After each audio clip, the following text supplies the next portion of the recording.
Всем раннего доброго утра. Или доброго раннего утра. Честно говоря, устала, но пересилю все-таки досниму. И эту работу, и все на сегодня.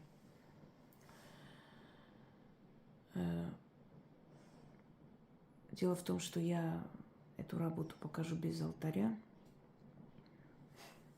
Нельзя просто так проводить этот ритуал. То есть я должна либо действительно делать эту работу, да, для себя, либо просто объяснить вам, что и как нужно делать, и все на этом. Прежде чем начать этот ритуал, вы должны знать, что вам нужно кое-что пообещать. Вы должны перед алтарем обещать что-либо отдать тому человеку, который вам эту работу подарил. То есть любое обещание, которое вам в голову придет, и вы должны это выполнить. Если вы это не выполните, то вас духи больше не услышат. Я не могу знать, что. Может, вы пообещаете найти какую-то старинную книгу, подарить ей. Может, какую-то статую, определенно, четко, ясно, что вы должны. Перед этим обдумайте, посмотрите, есть ли этот предмет в реальности. Потом обещайте. Одна из зрительниц написала как-то, что если вы не в состоянии делать и откупиться так, как надо, то лучше такие работы не трогайте, потому что это не игрушки. Вот сказано, нужно откупиться за то, что получили дом от хозяина города, этот ритуал, да? Сказано, как нужно откупаться, значит, нужно так и делать. Если вы считаете, что вы уже все получили, и, собственно говоря, какой смысл сейчас сдержать слово, то вы можете, конечно, вот с такими понятиями и жить всю свою жизнь, но далеко не уедете, потому что то, что вы приобретете, будет не впрок. Мне совершенно наплевать, как переделывают мои слова некоторые существа. Я объясняю, для чего нужны в темных ритуалах откупы. Они нужны и точка. Они должны быть. Для того, чтобы они пошли впрок человеку. Для того, чтобы служили те предметы и дом, машины и прочее, что они приобретают с помощью этих работ. Чтобы они служили им всю жизнь. Чтобы они никуда не ушли. Чтобы не пришлось продавать и прочее. Нужно откупиться. Это мое желание обезопасить вас на будущее. Я сама могу себе позволить купить любой предмет, который мне понравится. Я вполне нормально для этого зарабатываю. И работаю я день и ночь именно для того, чтобы никогда ни у кого ничего не просить. Но это не просьба, это требование к ритуалу. Если хотите, чтобы эти духи вам помогали, вы должны к этим духам относиться честно. Вас, знаете, как припекло, вам нужно очень сильно избавиться от своих врагов, остановить крушение вашей жизни. Вы это делаете, но перед этим вы обдумываете хорошо, что вы должны отдать ей взамен, откупиться, через нее откупиться от сил. И делаете это.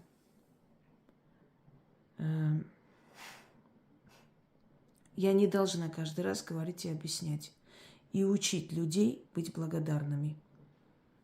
Когда человек закрывает долг 4 миллиона, таких случаев немало, огромные долги закрывают, идут им навстречу банки, каким-то чудом приставы идут навстречу, советуют, каким образом найти какую лазейку в законодательстве и спастись от этих долгов, а они могли остаться на улице. И человек отправляет алюминиевую такую брошь, непонятно какого-то производства и говорит там, благодаря вашей работе 4 миллиона мне простили, и я смогла сохранить жилье за своими детьми, мне кажется, это издевка. И в следующий раз, когда этот человек попадет в беду, пусть не удивляется, что сила никак не реагирует на его просьбу. Здесь дело не в деньгах. Понимаете? Можно, не знаю, можно какую-то необычную вещь просто найти, увидеть, которая стоит, ну, не знаю, 1000, 2, 3. Но такой вещи, например, нигде нет. Вот даже в этих барахолках, в этих блошиные рынки есть, да, старые вещи, какие-то необычные, причудливые замки, какие-то светильники, которые продаются за копейки. Но они на самом деле имеют такую просто антикварную ценность, можно сказать. Вот найти это и отправить, и почувствовать себя хорошо от того, что вот я отдала для ее работы необычную вещь. Потому что я вам объясняла, что эти предметы остаются у меня. И сколько я использую их, сколько после меня будут пользоваться, это же ваша энергия, вам и отдана. И вся эта энергия благодарения идет к вам. Вот почему в древние времена что-то дарили ведьме, старались что-то ей подарить. Потому что от этих эмоций каждый раз, от ощущения того, что тебе подарили, понимаете, неважно, что это украшение, это вещь, это предмет для алтаря, это атрибут, неважно. Но оно твое, и тебе нравится, по душе этот дар. И каждый раз человек, когда смотрит это, носит это, использует это, вот это определенное благодарение, благословение идет к нему. Поэтому всегда люди старались подарить что-то такое необычное, чтобы отличиться от других. Если вас преследуют, если вам хотят сломать жизнь, и вдруг работы мои – это носители моей силы. Понимаете, без разницы, я вам лично помогу или моя работа. Считайте, что это я вам помогла. Есть вещи, которые, да, вы сами не сможете снять. Их много таких.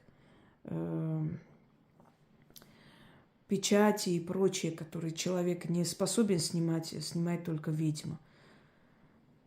Но отсрочить, отодвинуть это, грубо говоря, заморозить на время, до того, как вы будете готовы физически, морально и финансово это снять, мои работы даже в этом дают вам возможность. Но есть работы, которые связаны с тьмой. Вы просите, и они за вас идут, заступаются, борются. Это не вы боретесь с ними. Это эти силы приходят и борются. И вы обязаны соблюдать все предписания, которые вам сказано. И вот если вас преследуют, вас хотят посадить, не знаю, там страшные истории просто. Вы не представляете в день, сколько человек мне пишут и скольким людям я советую, проведите вот это, то, это. Сотнями.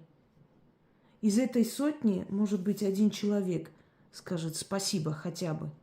Другие просто пишут, вопрос решился, ой, как прекрасно, а вот скажите, у меня еще есть вопрос вот насчет брата, еще насчет сестры. И они не понимают, почему они оказались в черном списке. И опять повторяю, дело не в деньгах.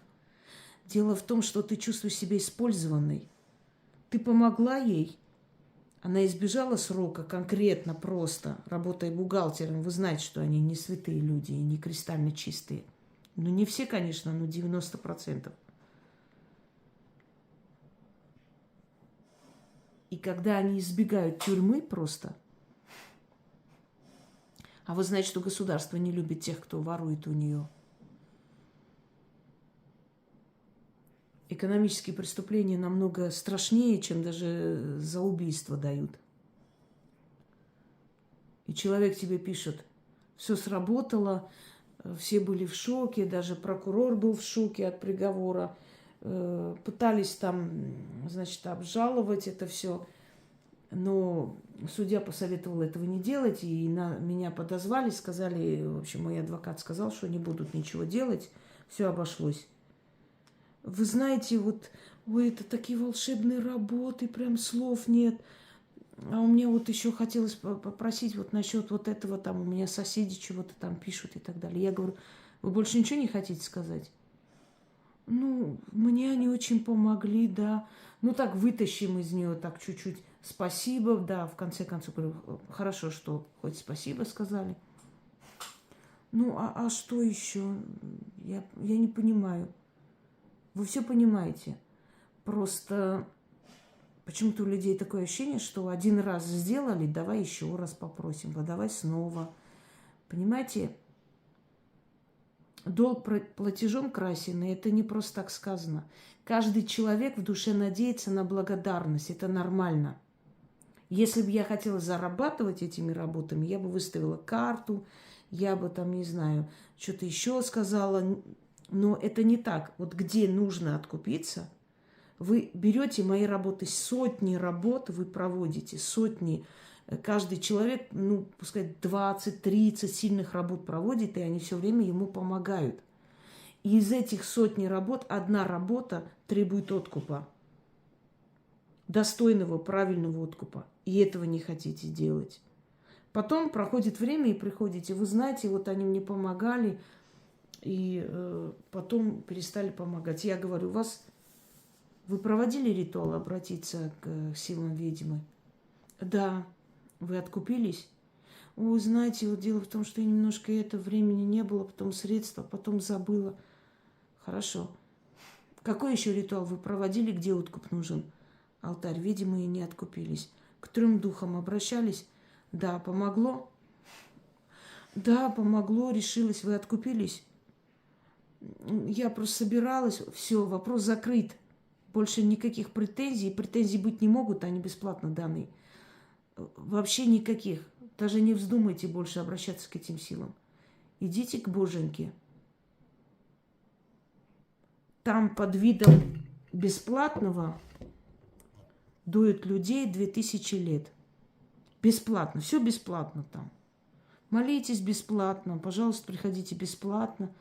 Но свечи покупайте. Но какие-то там за здравие ставьте.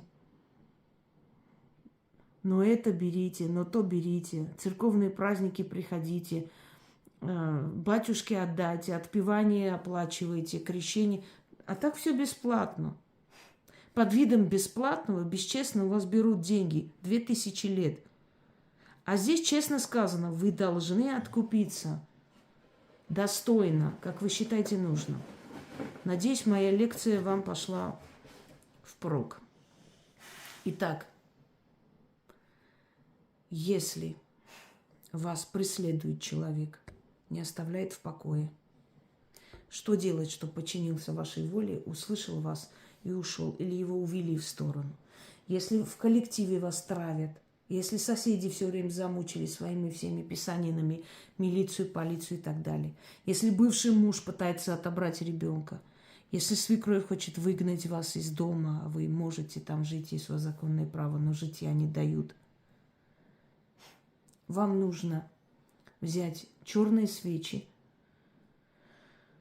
Берете 2 свечи и лепите именно свечи, не готовые фигурки, а именно свечи. Лепите наподобие человека. Понимаете, вот свеча на свечу, как крест, и, значит, опускаете вниз, как руки, и все. И как голова, но из свечи делаете человечка. Я надеюсь, поняли, мы несколько раз с вами лепили. Почему так? И оставляйте фитиль наверху. Потому что если вы возьмете фигурку, фигурка не будет склоняться, когда будет гореть. Она просто догорит и все, как свеча. А здесь нужно, чтобы из свечи сделали фигурку и фитиль оставили на месте головы предполагаемой. Когда вы зажигаете, эти свечи горят и склоняются, падают. Вот так нужно делать. Так вот, сколько у вас этих врагов, которые в данный момент, не с детства, некоторые сидят и считают с детства, кто их обидел, что делал с таким, знаете, пониманием и отношением к жизни далеко не уедете. Нельзя жить в этом яде, в этом отравленном состоянии, помнить всех, кто когда чего не так сказал, не так посмотрел. Это ненормально. Самая лучшая месть врагам – это подняться, идти вперед. Вот это они не переживут. Так вот, если у вас свекровь, предположим, муж, что еще, ну, бывший муж, да, и заловка, вот не оставляет в покое, еще свекор, может, кто там, семейка какая-то. Вы лепите, то есть вы делаете, лепите эти свечи столько, фигурки из черных восковых свечей, столько штук, сколько этих людей в данный момент вам мешает жить. Берете или землю, или песок, посыпьте в какую-нибудь коробочку, и вот нужно натыкать эти свечи, ставить как человечки, и каждому из них говорите имя. Вот таким образом, касаясь левой рукой свечи, говорите: нарекаю тебя Иваном. Может, даже фамилию сказать, Иваном там, Петровичем, Ивановым, год рождения такой-то, такой-то. Насколько вы знаете подробно, это будет замечательно. Еще, если у вас есть фотографии этих людей, здесь не подходит от неизвестных врагов. Здесь нужно именно, вы знаете, кто вам мешает жить. Если у вас есть фотографии этих людей, это замечательно. Объясню почему. Потому что эти фотографии можно сжечь и перемешать вот с той землей, на которой вы тыкаете. Если нет фотографий, то делаете только со свечами. А если есть фотографии, просто эти фотографии сжигаете в одной емкости и перемешиваете с той землей, которая есть. Понатыкали эти фигурки на эту землю или песок. Значит, по одной линии. Касаясь каждого из них, говорите: ты там Иван Петрович, ты там, не знаю, Мария Николаевна, еще что-нибудь. Каждому из них. Вы знаете этих врагов. Вы целенаправленно хотите одолеть тех, кто вам мешает жить, кто хочет ваш бизнес отнять, кто хочет вашего ребенка забрать, кто хочет квартиру отнять, кто жизни не дает, кто преследует. Я надеюсь, поняли. Вы это все сказали, и перед тем, как начать, вы говорите: даю обещание перед алтарем, что той ведьме, которая подарила этот ритуал или этот заговор, как хотите, без разницы, я подарю, вот четко говорите, что вы отдадите взамен. Откуплюсь этим, подарю это. Но перед этим смотрите, есть ли такое вообще. То есть то, что вы хотите подарить. Вы можете заранее его подготовить, но не стоит. Нужно провести. Оно у вас и так получится. Теперь, эта практика известна всегда издревле. Когда что-то обещали силам, силы обязательно выполняли, чтобы потом посмотреть, человек выполнит сказанное или нет. Вот о чем речь. Ты там, Петя, ты Вася, ты такой-то. Рукой коснулись левой, сказали имена. Уже сделанным фигурам. Потом перед алтарем даю слово. Подарить или откупиться от этой ведьмы, подарившей сей ритуал или сей заговор, таким-то, таким-то, четко, что вы хотите это сделать. И все. Начинаете заговор. Читайте 6 раз этот заговор. Зажигайте, да, эти свечи. И читайте 6 раз, глядя на свечи. Свечи будут гореть, опадать прямо на этот песок. Начитали? Посыпьте в черную материю. Проводите любой день. То есть любой день имеется в виду, ну, вечером. Вечером или ночью. Когда это все догорело, упало на этот песок или землю, это все пересыпаете в черную материю. Можете постелить эту материю внизу. И крест-накрест нужно привязать. То есть крест-накрест вот этот узелочек создать. И уберите подальше. На следующий день вам нужно днем дойти до кладбища. Не нужно через ворота пройти. Вы можете возле ограды кладбищенской. Кидайте просто туда, вот без оглядки. Просто выкидывайте, значит, вот все, что там в этой черной ткани вы завязали, связали вместе. Так кидайте через ограду и говорите: выполните, что я попросила, и я выполню свое обещание. И уходите без оглядки. Желательно на это кладбище долгое время не ходить вообще. И процесс пошел. За очень короткое время все накажутся и очень жестоко.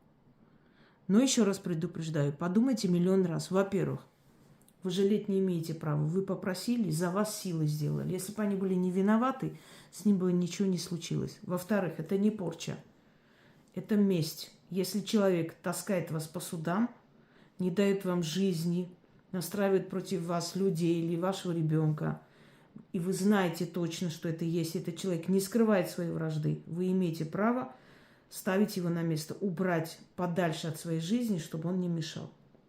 Хочу вам сказать, что последний раз закончилось дело тем, что женщина, свекровь, доставала ее, бывшая свекровь, не давала житья.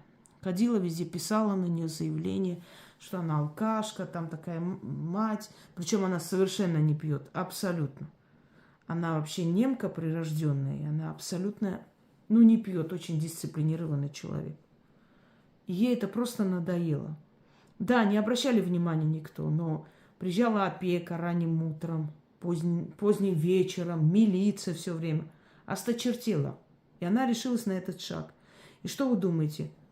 Эту свекровь забрали в дурку. Она с ума сошла. Она, значит, начала кипяток лить на дверь соседки. Та вышла. Позвали милицию. Она начала говорить, что какие-то инопланетяне ей что-то говорят. Сначала забрали один раз, выпускают здесь в нашей стране, особо так психов не лечат. Потом она, значит, напала на эту полицейскую женщину, которая пришла написать протокол, там соседи написали заявление. Она прям расцарапала ей лицо, волосы драла. И вместо того, чтобы посадить, ее просто отправили в психушку. Все на этом. И все в шоке, потому что она никогда в жизни так себя не проявляла. Она была очень хитрая женщина. Все были о ней очень высокого мнения. Она сошла с ума за все свои деяния. Вот как она сводила с ума эту женщину, так она сама сошла с ума. Так вот, о чем мы с вами? И вот когда они накажутся, и когда вы от них избавитесь, и они отстанут от вас, вы должны выполнить то, что обещали. И на этом все. Я ж не знаю, кто из вас возьмет и сделает эту работу, чтобы, то есть, я не собираюсь следить за вами или отслеживать, или звонить, писать. Вы сами должны понимать, что совесть – это голос богов внутри нас. Отдавая такие работы, я обязана вам говорить, что вы должны что-то отдать взамен, что-то потерять. Если не теряете вы, теряю я своим здоровьем. Но в следующий раз просто этот ритуал или другой вам не поможет. И не удивляйтесь тогда. Как та женщина сказала, сейчас было некогда, то забыла, то у меня были какие-то проблемы, я вот не подумала, у меня не было возможности. Прежде чем взять такое и сделать, рассчитывайте все свои возможности. Вы пошли, взяли платье, выходите из магазина, они говорят вам, женщины, заплатите за платье. Вы говорите, у меня сейчас нет возможности, я потом как-нибудь приду, потом заплачу, может быть. Как вы думаете, вам дадут это платье вынести оттуда? Нет. Почему вы считаете, что магия, понимаете, то, что мы ощущаем, видим, можем потрогать, оно существует по-вашему. А то, что мы не видим, его нету. Ошибаетесь. Невидимое более живое, более настоящее, чем даже наша иллюзионная жизнь. Понимаете? Иллюзорная. Не знаю уж, как правильно тут звучит. Заговор следующий. С этого часу, по моему наказу, словом колдовским, волею тьмы заклинаю. Как эти восковые... Сейчас, секунду. Как эти восковые тела горят и опадают, так и вы, мои вражины, предо мной на колени опускаетесь. Воле моей подчиняйтесь. От страха и смущения сгибаетесь. Внемлите моим словам. Подчинитесь мне, покоритесь мне. Я отныне над вами царь-государь, а вы мои холопы. И воля моя над вами отныне и до веку. Не я сказала, а тьма вам приказала, истинно так. Ключ, замок, язык, заклинаю. С этого часу, по моему наказу, словом колдовским, волей тьмы заклинаю, как эти восковые тела горят и опадают, так и вы, мои вражины, предо мною на колени опускаетесь. Воле моей подчиняйтесь, от страха и смущения сгибаетесь. Внемлите моим словам, подчинитесь мне, покоритесь мне. Я отныне над вами царь-государь, а вы мои холопы. И воля моя над вами отныне и до веку. Не я сказала, а тьма вам приказала. Истинно так. Ключ, замок, язык. Заклято. С этого часу, по моему наказу, словом колдовским, волею тьмы заклинаю, как эти восковые тела горят и опадают, так и вы, мои вражины, предо мной на колени опускаетесь. Воле моей подчиняйтесь, от страха и смущения сгибаетесь. Внемлите моим словам, подчинитесь мне, покоритесь мне. Я отныне над вами царь-государь, а вы мои холопы. И воля моя над вами отныне и до веку. Не я сказала, а тьма вам приказала. Истинно так. Ключ, замок, язык. Заклинаю. Я все объяснила и все сказала. Добавить нечего. А результат вас удивит и поразит. И не забывайте, что вы забыли или сделали вид, что забыли, потому что вам так было удобно. Но силы все помнят. Всем удачи!